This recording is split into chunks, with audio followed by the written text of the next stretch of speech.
Don't speak like that. Talk like you're educated. It was from a very young age that I became aware of the concept of superior and inferior language.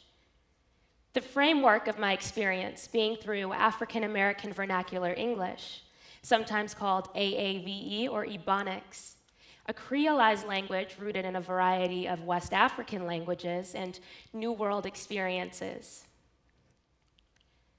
Globally, underrepresented communities are no stranger to cultural and linguistic suppression.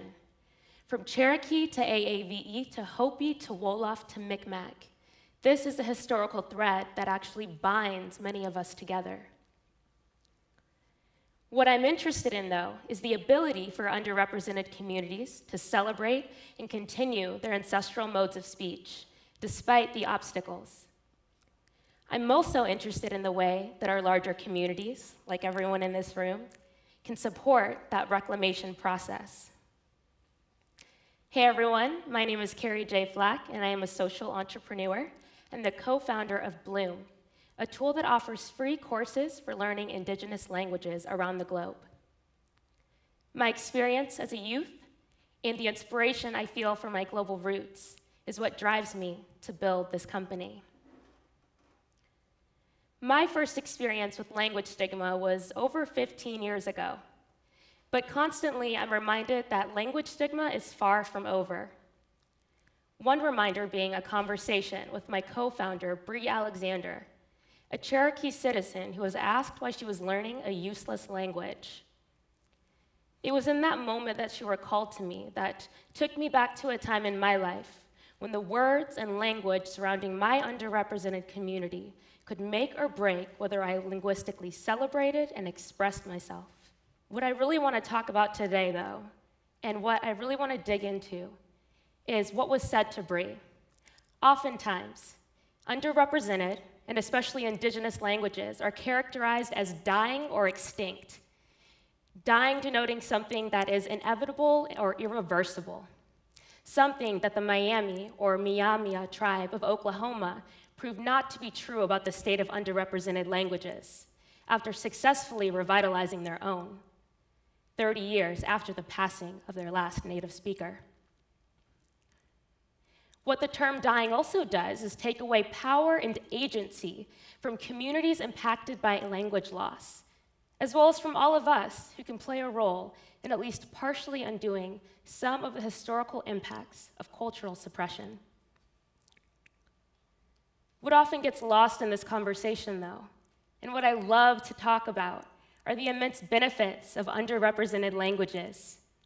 From mental to physical to environmental health to educational attainment, underrepresented languages change our lives, and I believe are the key to our future. And I hope after this talk that you also see why as well. A Canadian study in British Columbia stated that First Nations youth able to converse in their language are 6 times less likely to commit suicide. Additionally, Inuit children taught in their language, Inuktitut, enter school with increased confidence that only increases as they get older.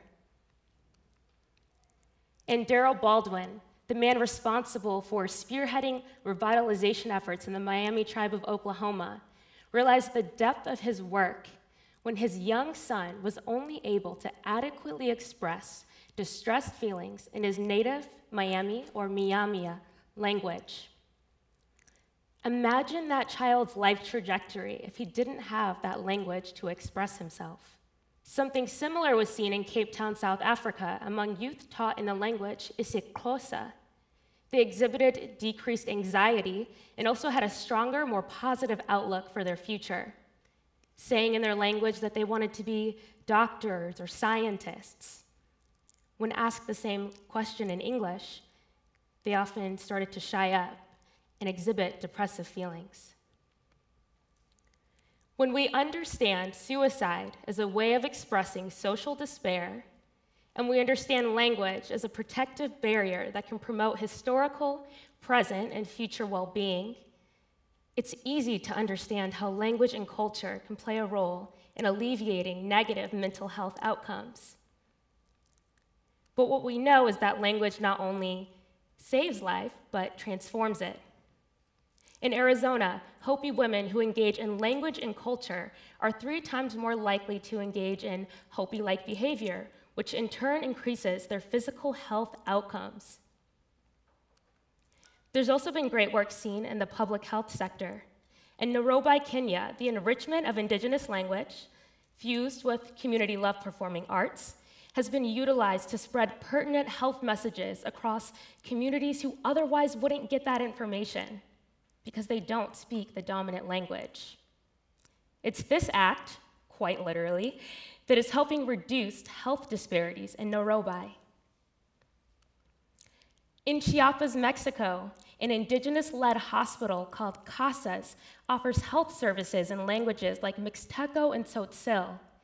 They've seen an increase in trust between indigenous women and healthcare providers, as well as tangible progress toward decreasing maternal mortality rates among indigenous women.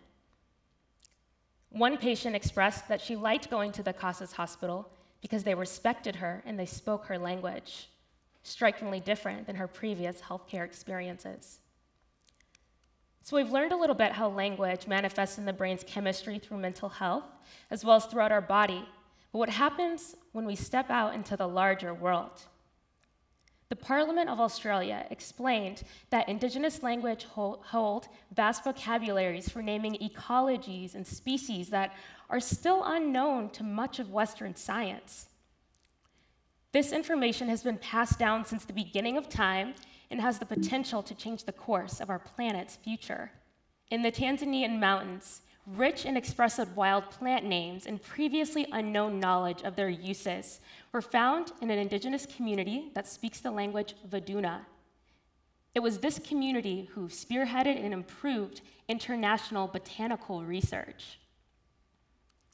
In Australia's Northern Territory and tropical savannas, indigenous people are well known for utilizing the environmental knowledge encoded in their language to understand patterns of climate change and ways to address its impacts. Collaborations between indigenous people and scientists has been elevated by the use of indigenous language. And so it's clear that underrepresented languages not only help us understand the past and the present, but may be the key to a sustainable future. Speaking of future, 7th to 12th graders taught in AAVE, or African American Vernacular English, retained 6 times more knowledge over the course of 4 months compared to students taught in just standard English. The method used in this study is called contrastive analysis, and it's a pretty famous teaching method that encourages instead of suppresses bilingualism in the classroom. Contrastive analysis has been used to improve the cognitive ability of young people across the globe. Something similar was seen in Cherokee Nation, where youth in grades 1 through 5, taught in both Cherokee and English, score higher on 8th grade reading and math assessments compared to youth taught just in English. This is in our very own state of Oklahoma. In the Navajo Nation, youth taught in both Navajo and English score higher on their SATs. And in Ireland, Irish speakers spend 2 years longer in school and achieve higher educational qualifications than those who do not speak Irish well. And so it's clear that our underrepresented languages are not what hold us back in the classroom, which is what's commonly thought.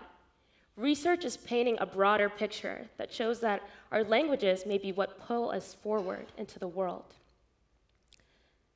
But despite all of the wonderful things I've told y'all today about underrepresented languages, how they make us happier and better people, language stigma still exists, right? And the question becomes, what do we do? Coming from an AAVE speaking community and my work with Bloom has led me to this. First, we must become highly aware of which languages we don't hear in public space or in certain spaces. Understanding the silence behind language suppression may lead you to bigger questions like it did for me. And then next, of course, we need to shift our language and our words around underrepresented language communities, moving from frames of reference that are disempowering to communities to celebratory of their distinct modes of speech, the ones we hear in our towns, in the cities over, on reservations, and across the globe. This is work that we can do today, the moment we step out of this room. But I know what you're thinking. Do we really have room for more than one language at a time? Come on. Well, that's actually a really good question, because it's a debate happening in Cameroon right now, a West African country with over 250 indigenous languages. My friend, Ngongo Yegnigni Abbas, is a Cameroonian linguist who studies the language Shupamem, and he taught me about the concept of regional recognition. Who here has been to Tahlequah, Oklahoma? Raise your hands if you've been there. Cool, cool. So if you haven't been, this is what some of the signs look like. You see words and phrases in Cherokee on buildings and signs, and it's really cool. And what happens is that you become highly aware of that language community in that space. Here in Norman, Oklahoma, we're on absentee Shawnee land. And I think no matter where we are in the globe, there's an opportunity to recognize the language community where we reside. So yes, there is room for more than one language. There has to be room for more than one language. And because I love to celebrate, I have to mention the incredible work happening in the language reclamation space right now. Ireland has committed themselves to a 20-year plan for the Irish language that includes increasing daily speakers from 80,000 to 250,000.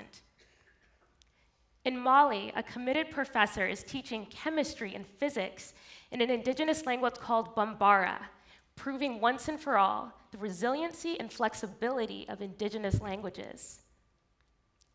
Elena Talate, a 23-year-old Caddo citizen and University of Oklahoma student, teaches in-person and online Caddo language classes, helping spearhead language revitalization efforts with her community. And Hawaii has become the global pinnacle of language recovery. In 1997, they created a language revitalization program that has been wildly successful and that communities across the globe have replicated with hopes that they'll be as successful as well with their languages. And last but not least, the Cherokee Nation Master Apprentice Program, an immersion program in Tahlequah, Oklahoma, and Bloom's first language partner, has graduated 6 nearly fluent speakers already. And this year, they plan to graduate 6 more. And then there's Bloom, the tool that my team and I have born out of the stories of our ancestors. Bloom is a celebration of all that we are, and a reminder that the value in our words extends far past anything that has ever happened to us. But believe me, I too find myself struck by harsh histories, by realities, and what sometimes feels like the unknown future. But it is in that moment that I look in the mirror and I see my ancestors in every feature on my face, and I hear them in my words, and then I look over at my co-founder, Bree Alexander, and I see and hear it in her too. And it is in that moment that I understand that nothing and no one is dead yet, so long as we are still here, tending to the seeds that have been laid out by those who came before us, and doing everything we can to support and empower those who come after us. And it is existing in that middle space with all of y'all, between what was and what will be, that I see the power in our collective future. That power lies in our words. Thank you.